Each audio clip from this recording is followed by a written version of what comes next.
नमस्कार, आप देख रहे हैं पक्ष विपक्ष और मैं हूं आपके साथ प्रियंका। पक्ष विपक्ष में हम जो मुद्दे उठाते हैं उस पर पक्ष और विपक्ष दोनों की राय लेते हैं। आज का हमारा मुद्दा है महाराष्ट्र में स्पीकर चुनाव पर मचा हुआ घमासान। महाराष्ट्र में स्पीकर के चुनाव को लेकर सियासी घमासान तेज हो गया है। राज्यपाल भगत सिंह कोश्यारी ने मुख्यमंत्री उद्धव ठाकरे को पत्र लिखकर स्पीकर के चुनाव की याद दिलाई है। राज्यपाल ने लिखा है कि विधानसभा में नेता प्रतिपक्ष देवेंद्र फडणवीस का शिष्टमंडल 23 जून को मिला था। उन्होंने 3 मांगे रखी थी। पहले, विधानसभा अधिवेशन को 2 दिन से आगे बढ़ाया जाए। दूसरा, विधानसभा अध्यक्ष का चुनाव करवाया जाए। और तीसरा, जब तक ओबीसी आरक्षण का मामला लंबित है तब तक स्थानीय निकायों के चुनाव स्थगित किए जाएं। ये तीनों विषय महत्वपूर्ण हैं और इस पर योग्य कार्रवाई की जाए। और क्या कार्रवाई की गई है इसकी मुझे जानकारी भी दी जाए। राज्यपाल के इस पत्र के बाद सूबे की सियासत गरमा गई। कांग्रेस प्रदेशाध्यक्ष नाना पटोले ने आरोप लगाया कि राजभवन भाजपा का कार्यालय बन गया है। वहीं कैबिनेट मंत्री और एनसीपी प्रवक्ता नवाब मलिक ने स्पीकर पद के चुनाव पर कहा कि विधायकों की कोरोना रिपोर्ट आने के बाद ही चुनाव पर फैसला किया जाएगा। 5 जुलाई से विधानसभा का मानसून सत्र शुरू हो रहा है और ये केवल 2 दिन चलेगा। मानसून सत्र को देखते हुए ही राज्यपाल ने स्पीकर के चुनाव की याद मुख्यमंत्री को दिला दी। दरअसल स्पीकर का चुनाव काफी लंबे समय से लटका हुआ है और नाना पटोले के कांग्रेस प्रदेशाध्यक्ष बनने के बाद यह पद रिक्त हुआ था। देवेंद्र फडणवीस लगातार जोर डालते रहे हैं कि विधानसभा अध्यक्ष का चुनाव करवाया जाए। वहीं महाराष्ट्र विधान परिषद में सदस्यों को नामित करने के लिए मापदंड तय करने की मांग वाली याचिका पर भी सुप्रीम कोर्ट ने याचिकाकर्ता से कहा कि हम राज्यपाल को निर्देश नहीं दे सकते। सीजेआई ने कहा कि आप संविधान के अनुच्छेद 171 के शब्दों पर गौर करें। राज्यपाल कैबिनेट मंत्रियों की सहायता और सलाह पर कार्य करने के लिए संविधान के प्रावधानों से बाध्य है। और इसके अलावा सीजेआई ने कहा कि क्या आप चाहते हैं कि हम संविधान में संशोधन करें। और इसके बाद कोर्ट ने याचिका को खारिज कर दिया। और साथ ही आपको बता दें कि याचिका में महाराष्ट्र विधान परिषद में सदस्य को नामित करने के लिए उचित मानदंड तय करने के लिए केंद्र को निर्देश देने की मांग की गई है। याचिका में कहा गया था कि नियमों के अभाव या कमी की वजह से योग्य लोगों का चुनाव नहीं हो पाता, जो कि संविधान के अनुच्छेद 14 के तहत मौलिक अधिकार का उल्लंघन है। सवाल ये है कि क्या महाराष्ट्र में राज्यपाल विपक्ष के इशारे पर काम कर रहे हैं? क्या स्पीकर के चुनाव के लिए कहना असंवैधानिक है?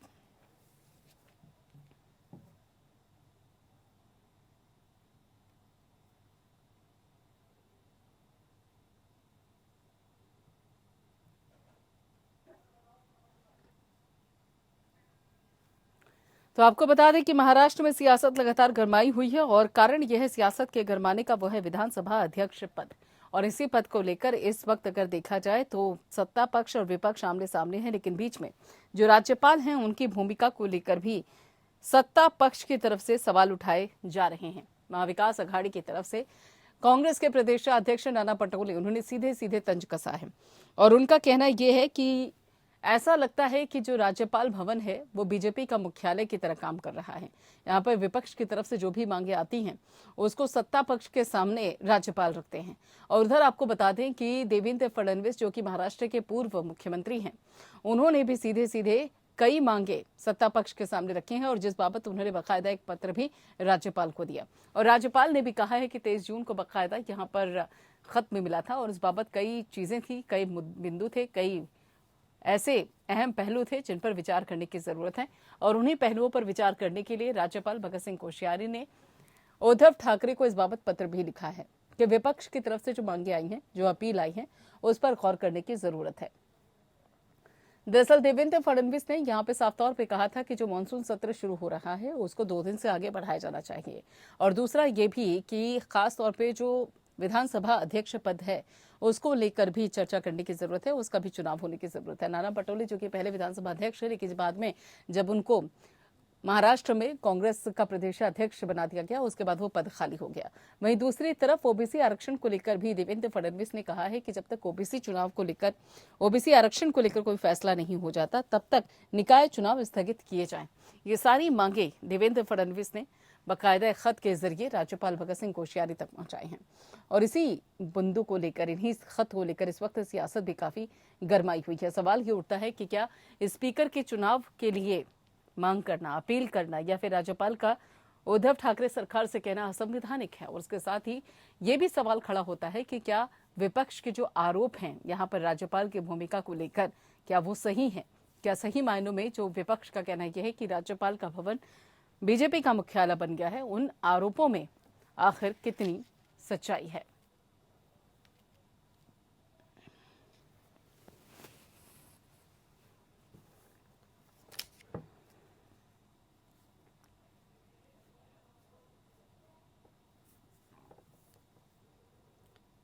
तो आपको बता दें कि लगातार यहां पर महाराष्ट्र में भी सियासत गर्माती जा रही है और इसी सियासी पारे के चलते लगातार सवाल भी उठ रहा है कि आखिर राज्यपाल की भूमिका को लेकर विपक्ष के सवाल किस हद तक जायज हैं।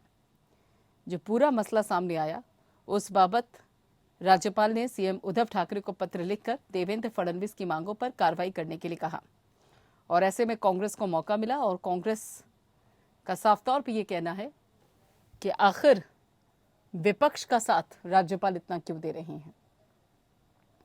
दरअसल राज्यपाल भगत सिंह कोश्यारी ने मुख्यमंत्री उद्धव ठाकरे को पत्र लिखकर विधानसभा अध्यक्ष के चुनाव की याद दिलाई है।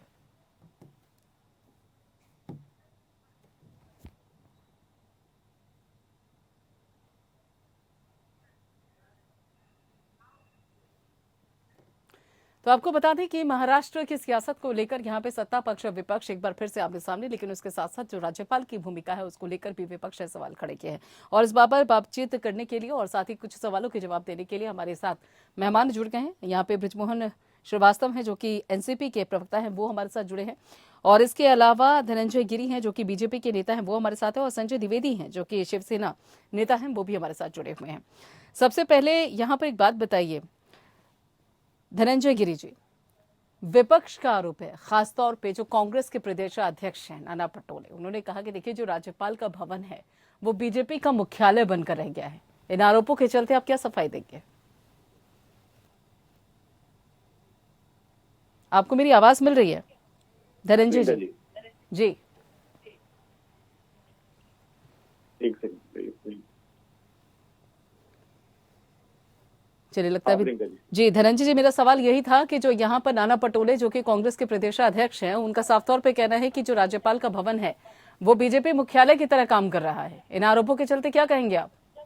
देखिए ऐसा है कि राज्यपाल जो है वस्तुतः संवैधानिक प्रमुख होते हैं, लेकिन कांग्रेस कल्चर में उनको आदत लगी हुई है कि राज्यपाल जो हो रबर स्टाम्प हो। तो उसी तरह की वो परिकल्पना रखते हैं कि जो राज्यपाल रहे वो रबर स्टाम्प रहे। कि कांग्रेस ने पूरी समय जितने साल तक कांग्रेस का शासन रहा, संवैधानिक संस्थाओं को कांग्रेस ने कोई मान सम्मान दिया नहीं। संवैधानिक संस्थाओं को कांग्रेस ने तार तार करके रखा। राज्यपाल की गरिमा को, राज्यपाल की मर्यादा को कभी माना नहीं। इस कारण से नाना पटोले जी ऐसी इच्छा रखते हैं कि जो भी गवर्नर रहे इसी टाइप से रहे, लेकिन संवैधानिक प्रमुख का लंबा दायित्व, अपना जो दायित्व है उसका निर्वहन करते हुए राज्यपाल महोदय ने जो पत्र लिखा है वो बिल्कुल न्याय संगत है, नीति संगत है। और राज्यपाल का महोदय का एक लंबा अनुभव है, वो एक लंबा राजनीतिक अनुभव है, संवैधानिक जानकारी है और काफी ज्ञानी व्यक्ति हैं। और सबसे बड़ी बात तो सीएम पद की, मुख्यमंत्री पद की गरिमा को पहले से सुशोभित करते रहे हैं।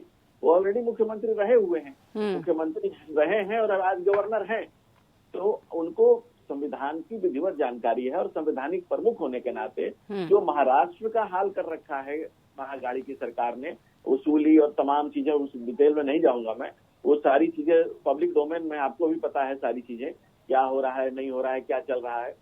तो उसी ढंग से जिस तरह से सरकार का हाल कर रखा है उसी तरह से विधानसभा का हाल कर देना चाहते हैं। तो उसको बचाना संविधान प्रमुख का दायित्व बनता है और इसीलिए संविधान प्रमुख होने के नाते राज्यपाल जी ने चिट्ठी लिखी भाई इसको सुधारिए करिए।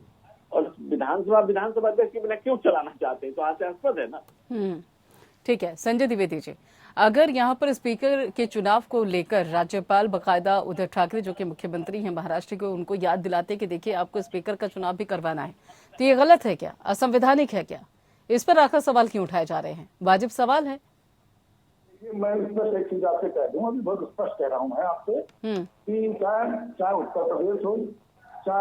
उत्तर प्रदेश हो, चाहे आपका पश्चिम बंगाल हो, महाराष्ट्र हो, यहाँ पे सरकारें नहीं है भाजपा की, वहाँ पे आप राज्यपालों का रुख दे लीजिए। उत्तर प्रदेश में कितने नेता, विपक्ष के कितने नेता तक इनसे मिले हैं ये मुझे बता दीजिए। पश्चिम बंगाल में कितने लोग इनसे मिलकर बता दीजिए। मध्य प्रदेश में कितने लोग इनसे बताते हैं। तो ये तो उसका मतलब नहीं होता है कि आप राज्यपाल बहुत संवैधानिक पद है, जिसकी गरिमा होती है, जिसकी हम लोग इज्जत करते हैं। अब प्रदेश का एक मुखिया होता है, अब मुखिया अगर इस तरह की बातें करेगा तो निश्चित संवैधानिक पदों पे लोग अनावश्यक टिप्पणी करेंगे।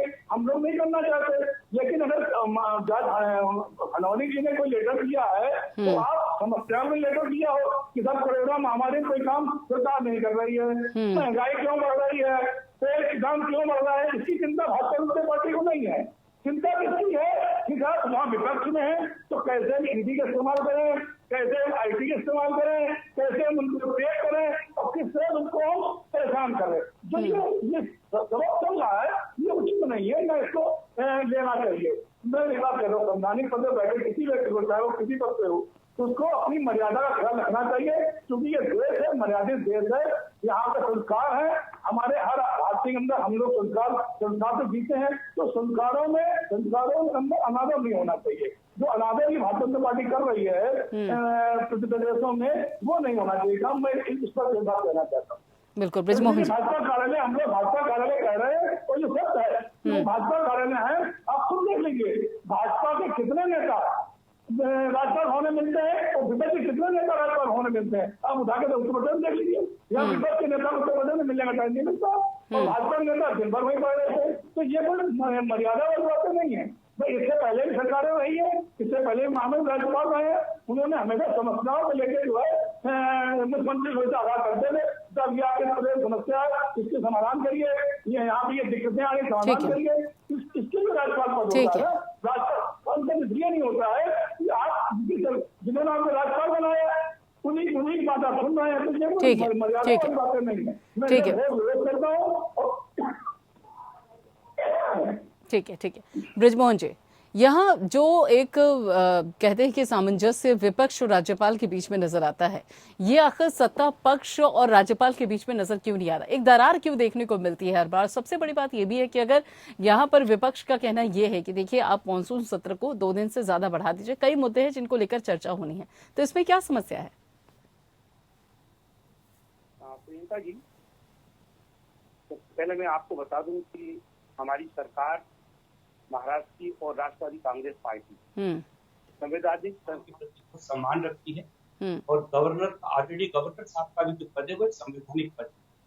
गवर्नर के रूप में उनकी गरिमा का ध्यान हम लोगों ने हमेशा रखा है, लेकिन जब जिस प्रकार से उन्होंने ऑलरेडी देवेंद्र फडणवीस साहब के मुद्दे को राज्य सरकार तक पहुंचाया, इसी प्रकार से यदि उन्होंने ऐसा निर्णय आज से 7 महीने पहले उस समय ले लिया होता जब 12 विधान परिषद के सदस्यों की नियुक्ति होना था, जिसको उन्होंने आज तक लंबित करके रखा है, क्योंकि उसमें भारतीय जनता पार्टी के उतने विधायक नहीं है, वो राज्य शासन का प्रोगेटिव है, तो हम राज्य शासन ने उसके लिए जो नामांकन भेजे हैं उसका आज तक उन्होंने अनुमोदन करके नहीं भेजा। तो यदि उनको विपक्ष अगर वो निष्पक्ष होते तो जितना दर्द उनको आदरणीय देवेंद्र फडणवीस साहब के ज्ञापन से आया है, उतना ही दर्द उनको जो सरकार थी, सरकार के नेताओं ने, हमारे आदरणीय शरद पवार साहब ने भी व्यक्तिगत उनसे अनुरोध किया, उनको पत्र लिखा, लेकिन कभी भी उन्होंने उस पर कोई आज तक फैसला जो कि उनको खुद को करना है आज तक नहीं किया।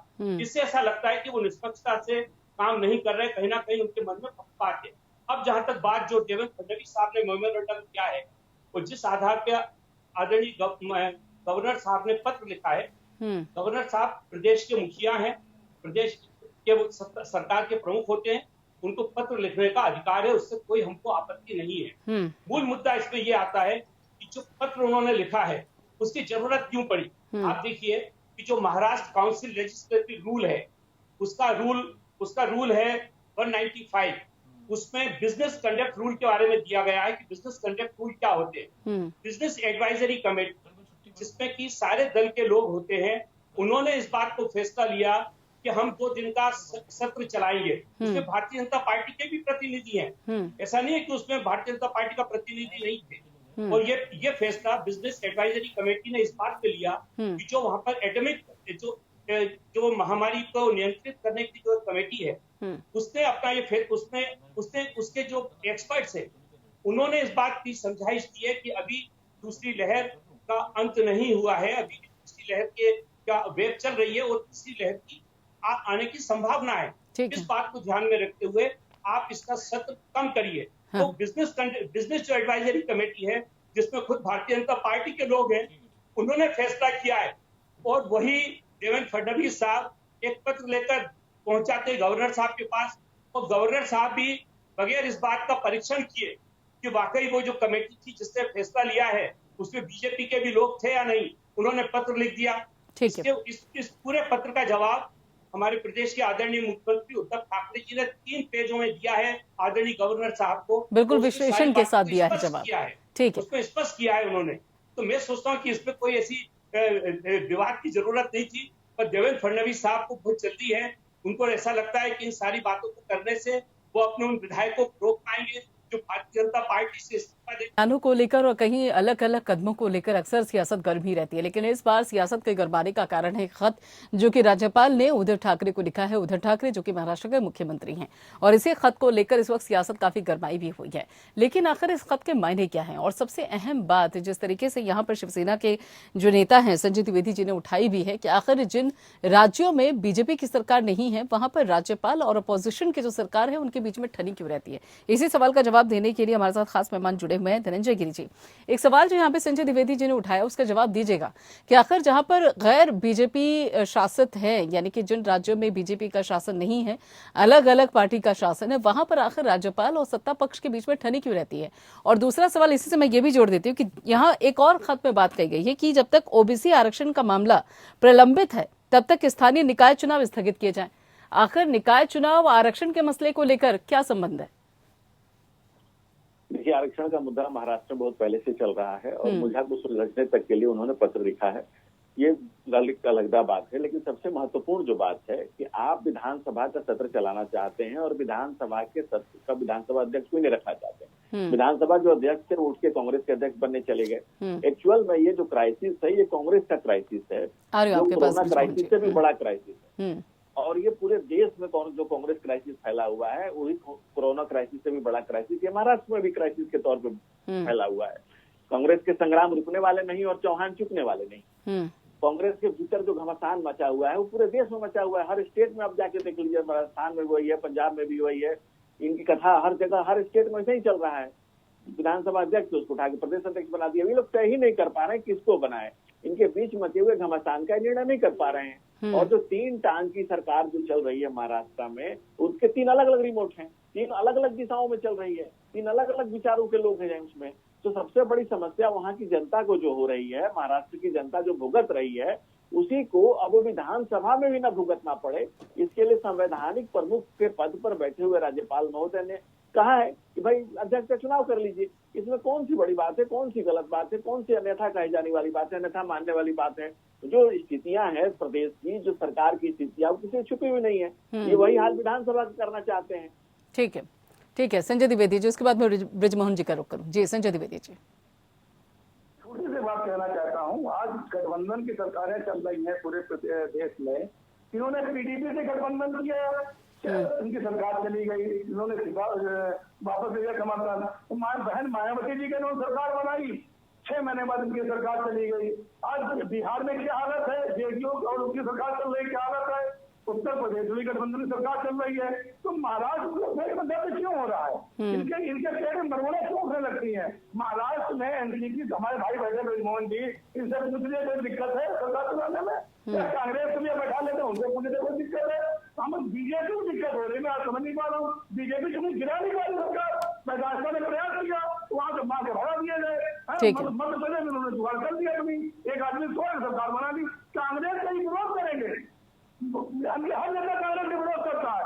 उनकी आईडी उसमें देख लीजिए, ट्विटर में देख लीजिए, फेसबुक अकाउंट में देख लीजिए, दिन भर कांग्रेस बुराई करेंगे और कांग्रेस नेताओं छोड़ के मध्य प्रदेश उसको नाटक में सरकार बना देंगे। ठीक है ब्रिजमोहन जी, ठीक है आपकी बात आगे संजय द्विवेदी जी। बेरोजगारी बढ़ रही है, पेट्रोल डीजल के दाम बढ़ रहे हैं, आप अनुमान लगा के देख लीजिए। ठीक है संजय द्विवेदी जी आपकी बात आगे। ब्रिजमोहन जी जल्दी से अपनी बात खत्म कीजिए। ठीक है संजय द्विवेदी जी। जी ब्रिजमोहन जी। ठीक संजय द्विवेदी जी रुकिए, आप ही के सहयोगी जरा उनकी भी सुन लीजिए। हाँ, संविधान में अध्यक्ष के साथ उपाध्यक्ष का पद इसलिए रखा गया है कि कभी यदि अध्यक्ष का पद, अध्यक्ष के पद पे कोई ना हो तो उसकी कार्रवाई पूरी उपाध्यक्ष करे। महाराष्ट्र विधानसभा के जो उपाध्यक्ष थे, आदरणीय उपाध्यक्ष, वो लगातार अध्यक्ष के रूप में काम कर रहे हैं। और आज तक कभी भी विधानसभा का कोई काम बाधित नहीं हुआ है, जिसके कारण किसी प्रकार से कोई ये कह सके कि वहाँ पर जनहित के कोई फैसले होने में कोई परेशानी हुई है या वहाँ पे कानून बनाने में किसी प्रकार की कोई रुकावट नहीं। लेकिन धनंजय गिरि जी का ये सवाल तो आप इस सवाल का तो जवाब देंगे ना कि आखिर विधानसभा अध्यक्ष के चुनाव में समस्या क्या है, या उनके आरोपों में कहीं ना कहीं कुछ दम है? नहीं, उनके मैं सोचता हूँ धनंजय भाई के आरोप में उतनी सच्चाई नहीं है, क्योंकि अभी जिस प्रकार के आप पूरा देश जानता है कि सबसे ज्यादा कोविड प्रभावित राज्य कोई है तो वो महाराष्ट्र है। आज सरकार और सारे जो राजनेता हैं उनकी सबसे ज्यादा जिम्मेदारी ये है कि वो अपनी जनता के हित के लिए काम करें और उनके स्वास्थ्य की सेवाओं के लिए अपनी पूरी जी जान लगा दें। ऐसी स्थिति में आज एक पूरी विधानसभा का सत्र बुलाकर माननीय अध्यक्ष का निर्वाचन करना ये एक लंबी प्रक्रिया है, और अगर उसको रोका जाएगा तो निश्चित रूप से कहीं ना कहीं महामारी जो एपिडेमिक पे जो लोग काम करने वाले राजनेता हैं उनको कहीं ना कहीं परेशानी भी आई। यही सोचकर नहीं किया गया, ये आम आदमी के स्वास्थ्य को ध्यान में रखकर फैसला किया गया है। इसमें कोई राजनीति ढूंढना ठीक नहीं है। जहाँ तक धनंजय भाई ने जो कहा कि कांग्रेस में और बाकी की पार्टियों को विवाद चल रहा है, तो मैं आपसे कहना चाहता हूँ धनंजय भाई, थोड़ा उत्तर प्रदेश के आदरणीय योगी साहब और मोदी साहब को देख लीजिए। यहाँ पर मोदी साहब ने अपने दूध को भेजा था कि उनको उप मुख्यमंत्री बनाएंगे और योगी साहब ने उनको बनाने से मना कर दिया। अंततः गत्वा अपनी लाज बचाने के लिए संगठन को उनको 18वें नंबर का उपाध्यक्ष बनाना पड़ा। आप जानते हैं संगठन में 18 नंबर के उपाध्यक्ष की क्या हैसियत होती है। तो आप अपने राज्यों की तरफ देखिए, आप देखिए मतलब अभी भी आप एक दूसरे को सलाह ही देंगे। चलिए, बहुत बहुत शुक्रिया संजय दी, धनंजय जी और साथ ही ब्रजमोहन जी। बिल्कुल समय खत्म हो गया मेरे पास। बहुत बहुत शुक्रिया आप तीनों का इस चर्चा में शामिल होने के लिए। अब देखना यह है कि राज्यपाल की तरफ से बाकायदा चिट्ठी तो जा चुकी है उद्धव ठाकरे के पास, लेकिन उस बाबत 3 पन्नों का जवाब तो दिया है, लेकिन क्या गौर भी किया जाएगा? फिलहाल इतना ही। बाकी खबरों के लिए आप जुड़े रहिए एबीएन के साथ।